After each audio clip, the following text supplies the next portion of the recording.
अस्सलाम वालेकुम dear students. आज हम करने जा रहे हैं एक्सरसाइज 4.1 का क्वेश्चन नंबर 12।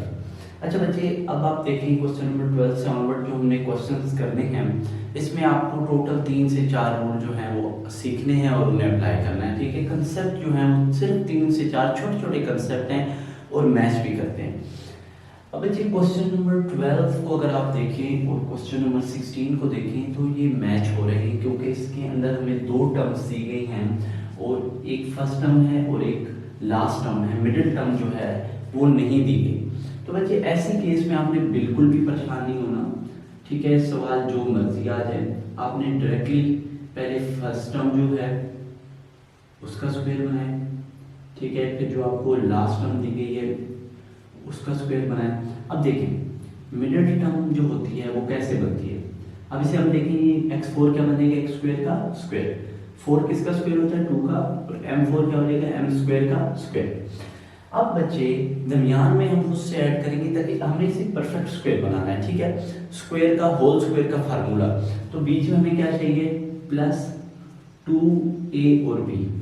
अब a क्या होगा, a होगा जो पहली ब्रैकेट में लिखा हुआ है और b क्या होगा जो दूसरी ब्रैकेट में लिखा हुआ है। ठीक है, 2m का स्क्वायर। ठीक है, आप बच्चे अब मैथ का रूल है, अगर आप उससे कुछ ऐड करोगे तो उसे कुछ आपको सब्ट्रैक्ट भी करना पड़ेगा। ठीक है, तो उसे मैं सब्ट्रैक्ट भी कर देता हूँ, 2m का स्क्वायर। ठीक है, अब बच्चे अब आपने क्या करना है, अब आपने यहां से यहां तक इसका फार्मूला क्लोज करना है। अब फार्मूला क्या होता है इसका, a प्लस, अगर बीच में 2 के साथ प्लस हो तो प्लस b का होल स्क्वायर। ठीक है, a प्लस b का होल स्क्वायर। आफ्टर दैट 2 2 तक यहाँ पे मेरे पास क्या बन जाएगा बच्चे, 4 या आ जाएगा x का स्क्वायर और m का स्क्वायर। अब यहाँ पे बच्चे मैं इसे भी स्क्वायर बनाऊंगा। ठीक है, तो ये मेरे पास क्या बन जाएगा, 4 क्या होगा, 2m और x। अब 4 2 का स्क्वायर होता है, इन दोनों के ऊपर ऑलरेडी स्क्वायर मौजूद है, तो मैं क्या करूंगा, होल का स्क्वायर ले लूंगा। ठीक है, उसके बाद बच्चे आपने क्या करना है, अब यहाँ पे फार्मूला बंद हो रहा है, ओपन हो रहा है सॉरी, a का स्क्वायर माइनस b का स्क्वायर, तो ये आ जाएगा a। अब जो अंदर वाले स्क्वायर हैं वैल्यू के अपनी, वो आपने एज इट इज लिखने हैं। बच्चे अक्सर वो भी स्किप कर देते हैं और कभी कोई बच्चा ऐसा करता है कि जो बाहर वाला स्क्वायर है वो भी इसके ऊपर लिख देता है, तो ये मिस्टेक्स ना किया करें। अब आपने सिर्फ जो अंदर वाला रकम है a माइनस b, ये b आ गया, फिर a प्लस b, ये हमारे पास क्या आ गया, सिंपली आंसर आ गया। ठीक है, अब बजाय कि मैं 13 14 15 करूं, आपको मैं पहले 16 समझा देता हूं जो बिल्कुल सी कंसेप्ट की तरह है। देखिए बेटे, फर्स्ट ऑफ ऑल तो आप देखिए इन दोनों में कुछ कॉमन है, बिल्कुल कॉमन मुझे नजर आ गया, क्या, 4। तो क्या बचेगा, x टू रेज पावर 4। अब 4 किससे मल्टीप्लाई करें, 256 आता है 64 से, और y की पावर 4 एज इट इज आ जाएगी। ठीक है, अब उसके बाद आपने क्या करना है, अब देखिए x4 क्या बनेगा, यहाँ पे हमारे पास x स्क्वायर का स्क्वायर, और 64 की अगर हम बात करें तो 64 क्या बनता है, 8। 64 8 का स्क्वायर होता है, y4 क्या बनेगा, y स्क्वायर का होल स्क्वायर। तो यहाँ पे बीच में क्या आ जाएगा, प्लस 2a और b, प्लस 2ab, और यहाँ पे एंड हम क्या कर देंगे, माइनस 2a और b। ठीक है, तो ये हमारे पास इसका जो हमने खुद से इस स्टेप में हमने क्या किया है, सबसे पहले इन दोनों को हमने स्क्वायर की फॉर्म में लिखा है। ठीक है, a का स्क्वायर b का स्क्वायर बनाया है, खुद से प्लस 2ab और माइनस 2ab हमने किया। ठीक है, अब नेक्स्ट स्टेप में आपने क्या करना है, नेक्स्ट स्टेप में आपने इसका फार्मूला बंद करना है, यहाँ से यहाँ तक तो क्या बन जाएगा, a प्लस b का होल स्क्वायर माइनस 2 8 से कितना हो जाएगा, 16 x का स्क्वायर y का स्क्वायर। ठीक है, अब बच्चे उसके बाद क्या हो जाएगा, 4 एज इट इज, यह आ जाएगा a, और ये 16 क्या आ जाएगा, 4x y का स्क्वायर। ठीक है, अब यहाँ पे हमने बच्चे क्या करना है, वो a का स्क्वायर माइनस b के स्क्वायर का फार्मूला ओपन करना है। यह आ जाएगा बच्चे a प्लस b, और फिर उसके बाद a माइनस b। ठीक है, माइनस 4xy। ठीक है, होप सो कि ये भी आपको समझ आ गई होगी। अब हम मूव करते हैं क्वेश्चन नंबर 13 और 15 पे, जो कि बिल्कुल इसी कंसेप्ट की तरह है, लेकिन इसमें आपको मिडिल टर्म भी दी होती है। अब मैं आपको इस तरीके से समझाऊंगा कि कंसेप्ट यही वाला रहे, और जो मिडिल टर्म का यूज है वो भी बीच में मैं आपको थोड़ा सा समझा देता हूँ, ठीक है, ताकि आप ज्यादा कंफ्यूज ना हो कि ये आपको बिल्कुल अलग सवाल ना लगे। फर्स्टली बच्चों आपने क्या करना है, फर्स्ट टर्म को स्क्वायर की फॉर्म में लिख देना है, फिर जो लास्ट टर्म है उसे भी आपने इस फॉर्म में लिख देना है स्क्वायर की, बीच में आपने खुद से +2a जो पहली टर्म है और दूसरी टर्म है वो लिख देनी है, और फिर वो खुद से सब्ट्रैक्ट भी कर देनी है। अब ऐड और सब्ट्रैक्ट तो हमने कर दिया, लेकिन ये तो तब बनता अगर मिडिल टर्म ना होती। अब मिडिल टर्म भी दी हुई है तो उसका क्या करें, तो मिडिल टर्म जो दी हुई है उसे आपने इधर लिख देना है लास्ट में। ये हमारे पास बन जाएगा a प्लस बी का होल स्क्वायर, a 2 के साथ प्लस b का होल स्क्वायर, ठीक है। अब यहाँ पे 2 1 ज़ा 2, तो ये क्या बन जाएगा -2m² प्लस m², ये वाला m² है, ठीक है। अब इन दोनों को सब्ट्रैक्ट करें, -2m² प्लस m² क्या हो जाएगा हमारे पास -m² बन जाएगा, ठीक है।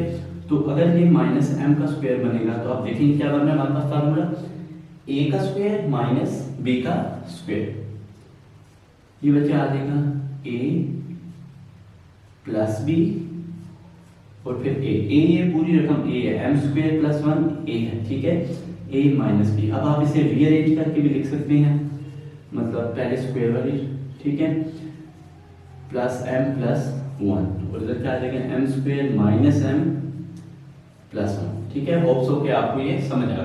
क्वेश्चन नंबर 15 में अगर आप देखें तो यहाँ पे बच्चों आपने इसे क्या बनाना है, फर्स्ट ऑफ ऑल x, अब होल पे आपने स्क्वायर बनाना है, ठीक है। अब यहाँ पे आपने स्क्वायर बनाना है, ठीक है। आप कभी ऐसे नहीं करना कि अंदर नहीं देखते, अंदर बाद में हम चेक करेंगे क्या पावर आएगी, आपने पहले होल पे देखना है, ठीक है। मतलब ये जो बाहर है ना मेन पावर है, क्योंकि हमने a का स्क्वायर बनाना है, ठीक है। a जो मर्जी हो, अंदर की टर्म जो मर्जी हो, उससे आपका कोई फर्क नहीं, लेकिन ऊपर a के ऊपर स्क्वायर ही होना चाहिए। तो 2 कितने ज़ा 8 होता है, 2 4 ज़ा 8, ठीक है। अब प्लस 2 a हमारे पास क्या x4 b प्लस b का स्क्वायर, b हमारे पास क्या है लास्ट वैल्यू 1, तो इधर भी क्या आ जाएगा 1। अब खुद से +2ab किया तो -2ab भी करना होगा, और जो मिडिल टर्म थी उसे मैंने किधर लिख दिया लास्ट में। अब बच्चे क्या बन जाएगा x4 प्लस 1 का होल स्क्वायर, -2 1 ज़ा 2 2x4 प्लस x4, ये कितना बन जाएगा बच्चे। उसी तरह ही बिल्कुल m² की जगह यहाँ पे क्या है x की पावर 4 दी गई है, तो आपने कंफ्यूज बिल्कुल भी नहीं होना, आपने इसे सॉल्व करना है तो -x की पावर 4 आ जाएगी, ठीक है। अब बच्चे कंफ्यूज होते हैं, इधर स्क्वायर है इधर पावर 4 है, तो क्या करें बच्चे, आपने कोई मुश्किल काम नहीं, आपने इसे क्या बना देना है स्क्वायर का स्क्वायर, तो अब बन गया a का स्क्वायर माइनस b का स्क्वायर। सिंपली आपने फार्मूला खोल देना है x4 प्लस 1 यानी a माइनस b और a प्लस b, ठीक है। अब इसे मैं रीअरेंज कर देता हूँ, x4 माइनस x² प्लस 1, फिर x4 प्लस x का स्क्वायर प्लस 1, ठीक है। होप सो कि ये आपको समझ आ गई होगी बच्चे, बहुत ही इजी क्वेश्चंस हैं, कोई डिफिकल्ट क्वेश्चन नहीं है। अब मूव करते हैं क्वेश्चन नंबर 14 में। इसमें अगर देखें तो बच्चे हमारे पास 3 टर्म्स हैं और तीनों में कॉमन भी हमें नजर आ रहा है, ठीक है। कॉमन में बिल्कुल सामने नजर आ रहा है, और एक तो आपने बात याद रखनी है कि अगर पहली वैल्यू के साथ माइनस हो तो माइनस आपने क्या ले लेना है कॉमन, फिर तीनों में 3 कॉमन है क्योंकि 21 भी 3 के टेबल में आता है, 24 भी 3 के टेबल में आता है। उसके बाद x² कॉमन है, क्यों, इधर x4 है 3 है और इधर x की पावर 2 है, तो मिनिमम कितना है x², तो वो कॉमन आ गया। यहाँ पे क्या बचेगा बच्चे, सिर्फ x का स्क्वायर, क्योंकि क्या था माइनस भी कॉमन 3 भी कॉमन, और x हमारे पास कितने मौजूद थे x⁴। अगर हमारे पास x⁴ कॉमन, अगर उसमें से x² कॉमन ले लें तो पीछे क्या बचता है x² ही बचता है, ठीक है। यहाँ पे माइनस कॉमन लेंगे तो ये प्लस साइन चेंज हो जाएगा, 3 7 21 और फिर 1x। अब माइनस कॉमन लिया तो साइन चेंज हो क्या हो जाएगा माइनस 3 कितना 3 8 सर। अब यहाँ पे बच्चे क्या होगा, minus 3x² as it is, इसकी हमने करनी है मिड टर्म ब्रेक, यानी ऐसी दो रकमें सोचिए जिन्हें प्लस माइनस करके 7 आए और मल्टीप्लाई करके -8। तो बच्चे यहाँ पे बहुत आसान है, 8x माइनस 1x माइनस 8। ठीक है बच्चे, अब मैंने इसकी मिड टर्म ब्रेक में याद रखा करें जो दो फैक्टर्स आप बनाते हैं वो बीच में आपने लिखने हैं मिडिल वैल्यू के साथ, और वही वेरिएबल इस्तेमाल करना है जो साथ लिखा हुआ है यानी x। ठीक है, कुछ बच्चे कंफ्यूज हो जाते हैं कि सिर्फ ये वेरिएबल साथ ही लिखे होते फैक्टर्स लिखे, ऐसे कभी भी नहीं करना। जो लास्ट टर्म और फर्स्ट टर्म है वो एज इट इज, और मिडिल टर्म को आप ब्रेक करते हैं, इसलिए इसे कहते हैं मिड टर्म ब्रेक। ठीक है, अब यहाँ पे आपने जो टर्म्स को मिड टर्म ब्रेक की है उसमें आप कॉमन ले लें। फर्स्ट टू में क्या कॉमन है x, और लास्ट टू में क्या कॉमन है बच्चे, एक तो माइनस और एक 1, तो x बचेगा और साइन चेंज हो जाएगा, माइनस हमने कॉमन ले लिया तो उधर प्लस बन जाएगा। ठीक है, और हमारे पास ये दोनों वैल्यूज जो है सेम आनी चाहिए, और नेक्स्ट स्टेप में हम ये कॉमन ले लेंगे x प्लस 8 अगर हम कॉमन लेंगे तो पहले में क्या बचेगा x, और इधर क्या बचेगा -1। ठीक है, होप सो कि आपको समझ आ गई होगी। स्टूडेंट्स, इन क्वेश्चन नंबर 17 और ऑनवर्ड जितने भी क्वेश्चंस बोर्ड पे लिखे हुए हैं इनमें आपने सिंपली मिड टर्म ब्रेक करनी है, फैक्टराइज करना है मिड टर्म ब्रेक। बच्चे आपके पास जो क्वेश्चन दिया गया है क्वेश्चन नंबर 17, इसमें आपको फर्स्ट ऑफ ऑल तो आपने इस वैल्यू को रीअरेंज करना है। क्या करना है, रीअरेंज, मैं साथ लिख देता हूँ, रीअरेंज करना है। ठीक है, आपने सबसे पहले x², फिर -7x, फिर +12 को लिखना है। ठीक है, अब मिड टर्म ब्रेक करने के लिए आपको क्या करना है, ऐसे दो नंबर सोचने हैं जिन्हें प्लस माइनस करके क्या आ जाए -7 और मल्टीप्लाई करके क्या है 12। तो बच्चे बहुत आसान है, -3x -4x। तो अब बच्चे पहले दोनों में क्या कॉमन है x, तो इधर x बचा, इधर 3, और नेक्स्ट टू में क्या कॉमन है -4, तो क्या बचेगा पहले में x दूसरे में -3। ठीक है, तो अब देखिए इस और इसमें x -3 दोनों में कॉमन है, x -3 को एक दफा लिख लूंगा, और पहले में x बचा दूसरे में -4। बच्चे इतने ज्यादा क्वेश्चन आपको इसीलिए दिए जाते हैं कि आप लोगों की डिफरेंट तरीके से प्रैक्टिस हो जाए, लेकिन अगर आप इन्हें जस्ट सिंपल ऐसे करते जाएं कि कॉपी पेस्ट तो कभी भी आपकी प्रैक्टिस नहीं हो सकती। ठीक है, आपने इसे कॉपी पेस्ट नहीं करना, बल्कि इनसे आपने सीखना है। ठीक है, कि ये किस तरह कैसे हो रहे हैं। ठीक है, और इसमें बच्चे टोटल 3 से 4 स्टेप होते हैं बस मैक्सिमम, तो उसमें क्या क्या हो रहा है ये आपने सीखना है, ये नहीं सीखना कि सिर्फ ये वाला क्वेश्चन कैसे होता है। ठीक है, अब बच्चे इस सवाल में अगर मैं देख लूं तो सबसे पहले जब मैंने मिड टर्म ब्रेक करनी है तो मेरे पास प्लस माइनस करके -9 है, मल्टीप्लाई करके 8, तो बहुत आसान है, -8 और -1। तो बच्चे अब फर्स्ट टू में क्या कॉमन है x, तो क्या बचेगा x -8। मैंने आपको बताया हुआ है बच्चे, अगर ये दो टर्म से हम कॉमन ले रहे हैं, अगर पहली रकम के साथ माइनस हो तो आपने माइनस क्या ले लेना है कॉमन, और 1 भी कॉमन, तो क्या बचेगा पहले में x दूसरे में -8। अब माइनस क्यों, क्योंकि जब माइनस कॉमन लेते हैं तो अंदर का साइन भी चेंज हो जाता है, जो माइनस में था वो प्लस और जो प्लस में था वो माइनस। अब इस और इस टर्म में क्या कॉमन है x -8, तो इधर क्या बचेगा बच्चे x, और इधर क्या बचेगा 1। ठीक है, ये दो फैक्टर्स हमारे पास आ गए। क्वेश्चन नंबर 19 में अगर हम देखें तो हमारे पास बच्चे क्या मौजूद है 10z²। अब इसकी मिड टर्म ब्रेक करना बहुत आसान है। ठीक है, अब यहाँ पे हमें क्या मल्टीप्लाई करके लिखना है 10 नहीं, इधर हमारे पास जो z² उसके साथ भी 10 लिखा है, तो फर्स्ट ऑफ ऑल आपने 10 को 10 से मल्टीप्लाई करना कितना आ जाएगा 100।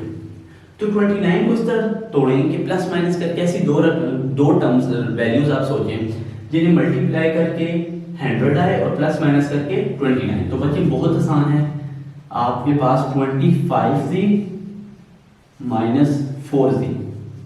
ठीक है, अब फर्स्ट टू वैल्यूज में क्या कॉमन है, एक तो 5 और एक z, 5 2 10 और एक z बच गया, 5 5 25। बस इन दोनों में क्या कॉमन है -2। ठीक है, माइनस इसलिए क्योंकि पहली वैल्यू के साथ माइनस है, तो 2 कितने 4 होगा, 2 2 4 और z बच गया, और दूसरे में 2 कितने 10, 2 5 10। एक क्या बच गया बच्चे, इन दोनों में से क्या कॉमन है, इन दोनों में, इस टर्म में और इस टर्म में, सॉरी ये माइनस ही इधर आएगा, इस वजह से माइनस आएगा क्योंकि माइनस कॉमन लिया तो साइन चेंज हो जाएगा, ठीक है। 2z माइनस 5 और 5z माइनस 2। अब बच्चे नेक्स्ट पार्ट में अगर आप देखें तो हमारे पास फर्स्ट वैल्यू के साथ माइनस मौजूद है। तो बच्चे यहाँ पे आपके पास दो तरीकाकार हैं। एक तो आप पहले पूरी इक्वेशन जो पूरा पॉलिनोमियल है उसमें पूरी जो आपके पास इक्वेशन दी गई है उसमें से आप माइनस कॉमन लेंगे, ठीक है। तो 3y का स्क्वायर माइनस, जो प्लस था वो क्या हो जाएगा माइनस, और जो माइनस था वो प्लस।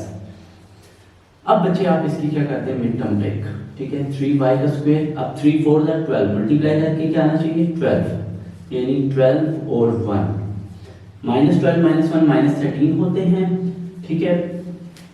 अब उसके बाद फर्स्ट टू वैल्यूज में क्या कॉमन है 3 और y, तो पहले में y बचा दूसरे में 4, इन दोनों में क्या कॉमन है -1, तो पहले में y बचेगा, माइनस कॉमन लिया साइन चेंज होकर माइनस और 4 y माइनस 4। तो अब ये क्या बचेगा 3y माइनस 1 और दूसरा हमारे पास क्या बन जाएगा y माइनस 4, ठीक है।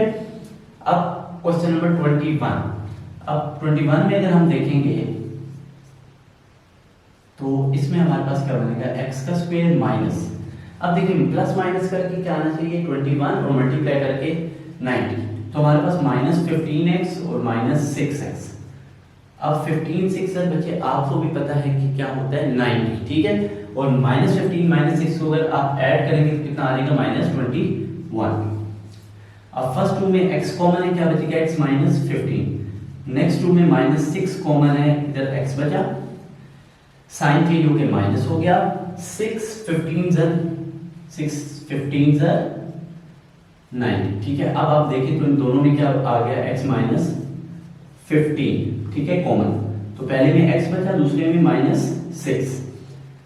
क्वेश्चन नंबर 22 बच्चे यहाँ पे प्लस माइनस करके 1 है और मल्टीप्लाई करके 2 है। बच्चे बहुत आसान काम, फिर आपने क्या फैक्टर्स बनाना है x का square plus 2x minus 1x, 2 minus 1 कितना होता है 1 और 2 मल्टीप्लाई -1 -2, पहले दोनों में x कॉमन दूसरे दोनों में -1 कॉमन, तो पहले में ये x बच गया, दोनों में से माइनस कॉमन गया तो ये भी प्लस हो गया 2 बच गया। अब दोनों में x प्लस 2 कॉमन और क्या बचेगा x माइनस 1, ठीक है। अब बच्चे क्वेश्चन नंबर 23 की तरफ देखें तो यहाँ पे बच्चे क्या है हमारे पास 3 6, ठीक है, मल्टीप्लाई करके 3 6 18 है, यानी मल्टीप्लाई करके क्या आना चाहिए 18 और प्लस माइनस करके 11, ठीक है। अब हमारे पास 3x का स्क्वायर, ठीक है, तो 18 कैसे आएगा जब आप 9x को 2x, 9 प्लस 2 11 और 9 2 18, फर्स्ट टू में 3 कॉमन है और x, तो पहले में x बचा x प्लस 3, इन दोनों में 2 कॉमन है, पहले में x बचेगा 2 कितने 6 2 3 6, दोनों में क्या कॉमन आ गया x प्लस 3, तो क्या बचेगा 3x प्लस 2। अब इधर हम देखते हैं क्वेश्चन नंबर 24 है, तो ये बिल्कुल बच्चे सेम ही, लेकिन बच्चे इसे समझते हैं कि अलग मुश्किल चीज है। बस सिंपली ये है कि जो हमारे पास लास्ट टर्म थी वो सिर्फ एक कांस्टेंट नंबर नहीं, उसके साथ एक वेरिएबल आ गया, तो बच्चे कंफ्यूज हो जाते हैं। हालांकि काम बिल्कुल वही वाला है बच्चे, आपने प्लस माइनस करके 5 लाना है और मल्टीप्लाई करके -6, तो क्या आ जाएगा बच्चे बहुत आसान, -6xy प्लस 1xy।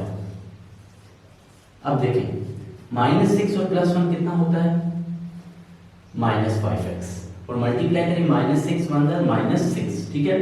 और इसके मिडिल टर्म के साथ xy लिखा था, मैंने xy ही लिखा है, सिर्फ x नहीं लिखना बच्चे, बहुत ध्यान से सवाल को करना है। पहले दोनों में क्या कॉमन है, एक तो 2 और एक x, पहले में x बचा 2 कितने 6 2 3 6 और y बच गया, इन दोनों में क्या कॉमन है एक y, तो पहले में x बच गया, इधर -3 बचा और y, इधर 2 y थे एक कॉमन ले लिया, एक बच गया, दोनों में क्या कॉमन है x -3y और क्या बचेगा 2x + y होप सो कि बच्चे आपको जो मिड टर्म ब्रेक वाला कंसेप्ट है वो क्लियर हो गया होगा।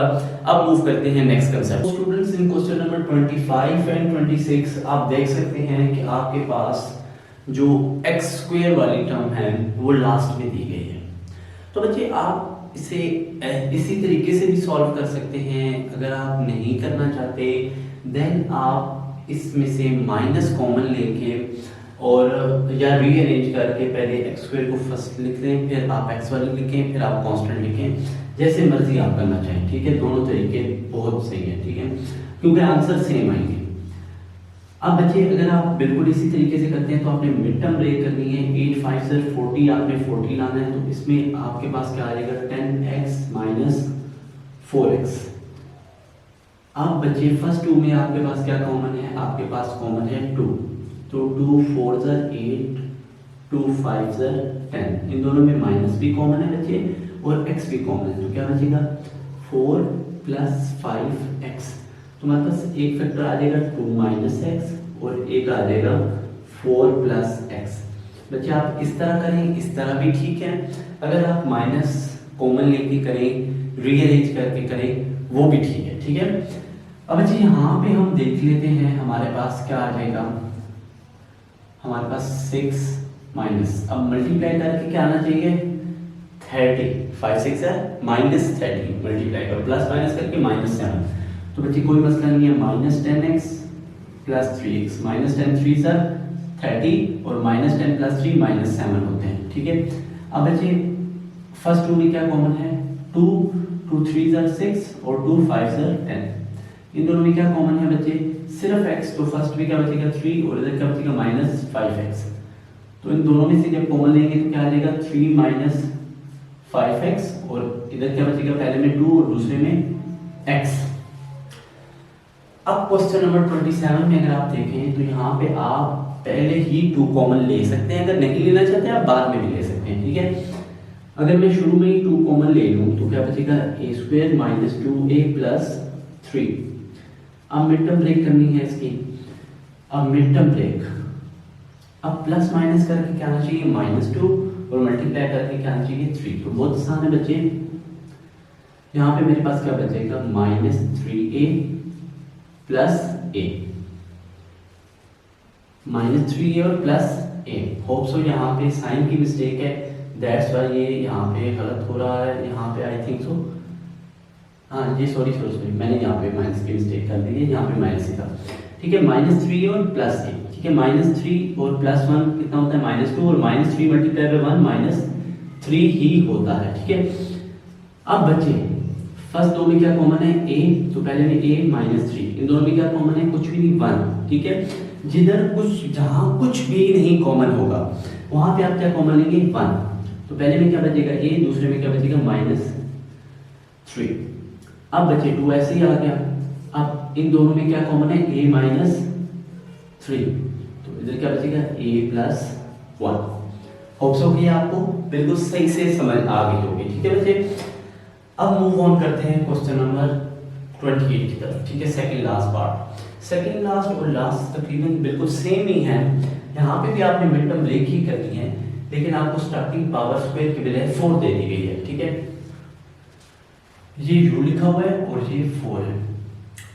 आपने मिड टर्म ब्रेक करनी है, इस तरह मिड टर्म ब्रेक करनी है कि प्लस माइनस करने से -39 और मल्टीप्लाई करने से 36, यानी 9 और 4।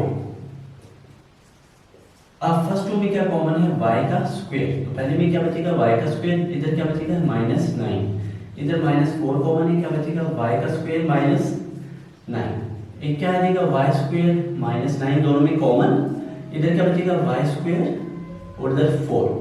अब बच्चे आप अगर इसे फर्दर सिंपलीफाई करना चाहते हैं उस तरह भी कर सकते हैं आप।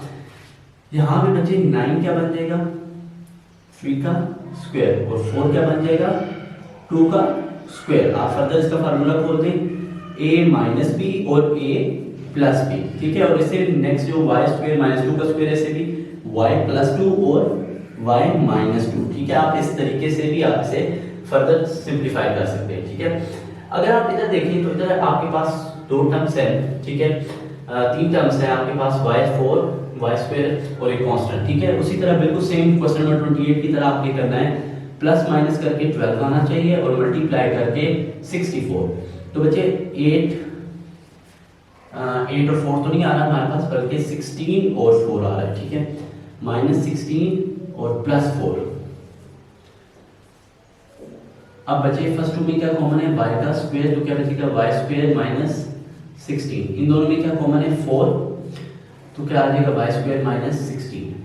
तो एक क्या आ जाएगा y² + 4 और दूसरे हमारे पास क्या आ जाएगा y का स्क्वायर - 16।